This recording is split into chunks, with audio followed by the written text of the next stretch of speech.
तिरुवनंतपुरम यानी कि शशि थरूर की सीट, जो यहां से 3 बार से लगातार जीत रहे हैं। और शशि थरूर एक अपने आप में एक प्रोमिनेंट चेहरा भी हैं और एक लोकप्रिय चेहरा भी हैं। इस बार उनका मुकाबला राजीव चंद्रशेखर से है।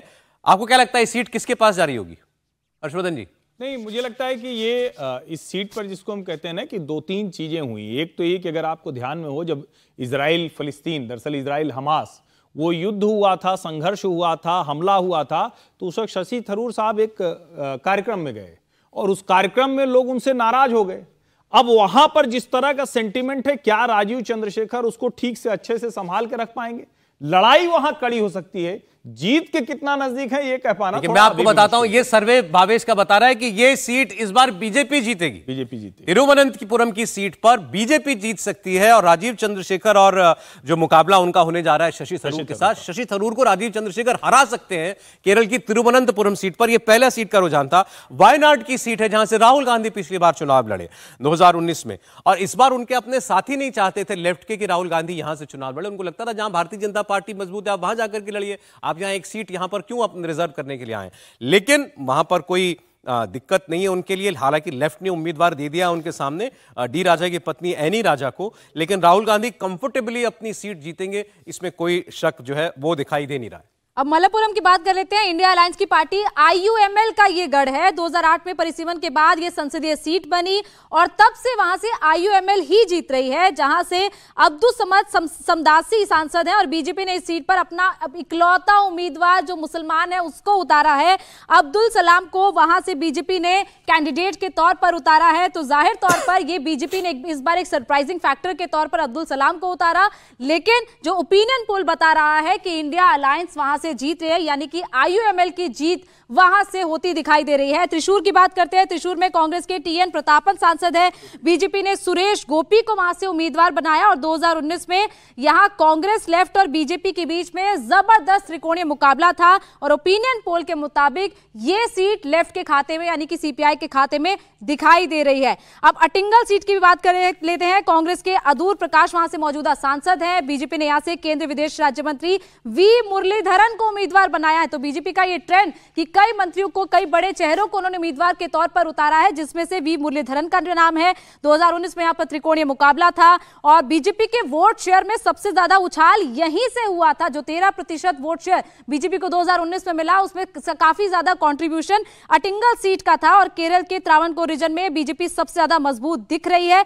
और जो ओपिनियन पोल बता रहा है कि यहां से केंद्रीय मंत्री वी मुरलीधरन अपनी सीट को निकाल सकते हैं, यानी कि यह सीट भी बीजेपी के खाते में जा सकती है। समीर जी, ये तीनों सीटें या 5 सीटें जिस पर हमने बात की, कौन सी सरप्राइजिंग फैक्टर आपको लग रहा है इसमें, और क्या लग रहा है कि इसके अलावा भी कौन सी ऐसी सीट है जो बीजेपी के खाते में जा सकती है? शशि थरूर हार सकते हैं। बिल्कुल, मुझे तिरुवनंतपुरम सीट का जरूर लग रहा है कि शशि थरूर बहुत लोकप्रिय वहां पर पर्सनालिटी है और अच्छे मार्जिन से चुनाव जीत रहे हैं वहां पर वो। अगर वो हार रहे हालांकि राजीव चंद्रशेखर लगातार उस सीट पे सक्रिय रहे, लगातार जाते रहे, वो लगता है मुझे पहले से तय हो गया होगा राजीव चंद्रशेखर को उस सीट से लड़ाया जाएगा। शायद उन्हें मैसेज भी दिया होगा, इससे वो लगातार हर महीने उन्होंने तिरुवनंतपुरम सीट का दौरा किया है केरल के अंदर। तो मुझे लग रहा है कि ये सीट मुझे एक सरप्राइजिंग लग रही है। इसके अलावा मुझे त्रिशूर सीट का लग रहा है कि जहाँ से सुरेश गोपी पिछली बार ने बहुत अच्छी फाइट दी थी। प्रधानमंत्री मोदी अभी उनकी बेटी की शादी में भी गए थे अटेंड करने के लिए। प्रधानमंत्री मोदी ने जब रोड शो किया था तो सुरेश गोपी जीप पे प्रधानमंत्री मोदी के साथ थे। तो सुरेश गोपी की एक सीट मुझे त्रिशूर लग रही थी वो शायद वो भारतीय जनता पार्टी वहां से जीत सकती है, लेकिन वो हारते हुए दिख रही है। इसके अलावा भारतीय जनता पार्टी जरूर जीत रही है 3 सीटों में, लेकिन कांग्रेस के लिए मुझे लगता है बड़ा सेटबैक है, क्योंकि पिछली बार कांग्रेस 15 सीटें जीती थी केरल से। इस बार यूडीएफ को 11 सीटें मिल रही है। इसका मतलब 2 सीटें कम कर दिया जाए तो कांग्रेस को 9 सीटें वहां अगर मिल रही है तो यह तय है कि कांग्रेस को 7 सीटों का नुकसान हो रहा है। तो जो 52 सीटें कांग्रेस ने 2019 में जीती थी, उसमें से 15 सीटें तो केरल से ही आई थी। तो ऐसे स्थिति में अगर यूडीएफ को अगर 15 सीटें मिल रही है, मतलब कांग्रेस को 7 से 8 सीटों का नुकसान केरल से हो रहा है। और बाकी उत्तर भारत में तो कांग्रेस के पास कहीं स्पेस है नहीं कि वो सीटें बढ़ा सकता है। तो मुझे लग रहा है कांग्रेस के लिए इस बार 2019 की जो टैली है वहां पर पहुंचना भी बहुत मुश्किल होगा अगर यूडीएफ 11 सीटें लेता है तो। ये आपने वही बात करी जब लोग बात करते हैं कि क्या नरेंद्र मोदी को 370 सीटें आएंगी, तो पलट के पूछते हैं कि क्या कांग्रेस पार्टी 50 के ऊपर जाएगी। वो स्थिति दिख रही है। सवाल छोड़ दिया इसमें। ठीक है, नहीं बात सही है, कांग्रेस यहां से नीचे जा रही है जी। केरल जो है, केरल का जो लॉस है कांग्रेस को, कर्नाटक और तेलंगाना से काफी कुछ उसमें वो जोड़ सकते हैं। केरल का, कर्नाटक और तेलंगाना में बढ़ रही है कांग्रेस। हाँ, वही तो कह रहा हूँ, कर्नाटक और तेलंगाना दोनों जगह। मुझे पता है बहुत लोगों के लिए सरप्राइज हो सकता है कि बीजेपी 3 सीटें केरल से कैसे ला सकते हैं, लेकिन आप हिस्टोरिकल डेटा भी देखिए।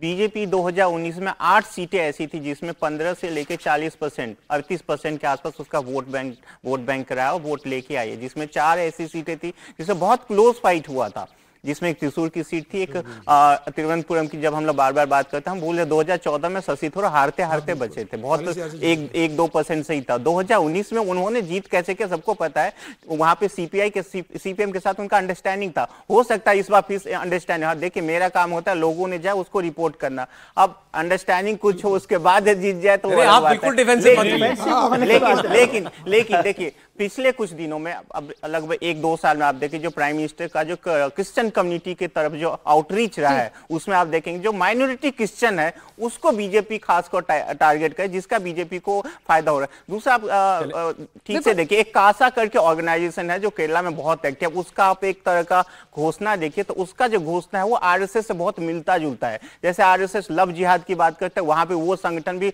लव जिहाद को लेकर बहुत ज्यादा एक्टिव है, और जिसका एक यूथ जो क्रिश्चियन यूथ है, जो क्रिश्चियन माइनॉरिटी की जो मैं बात कर, उसमें एक बहुत अच्छा खासा इफेक्ट देखा जाए, जिसका लगभग 6 से 7 सीटों में, मुझे नहीं पता प्रधानमंत्री ने डबल डिजिट कैसे कर, लेकिन 6 से 7 सीटों में जरूर असर देखा जा रहा है। बीजेपी लगभग फाइट में है वहां पे। देखिए, लेकिन अभी जो तस्वीर दिखाई दे रही है बीजेपी के लिए तो काफी अरसे से सपने जैसा होगी कि दक्षिण के 4 राज्य हमने दिखाए हैं और चारों राज्यों में भारतीय जनता पार्टी ठीक ठाक सीटें जीतती हुई दिखाई दे रही है।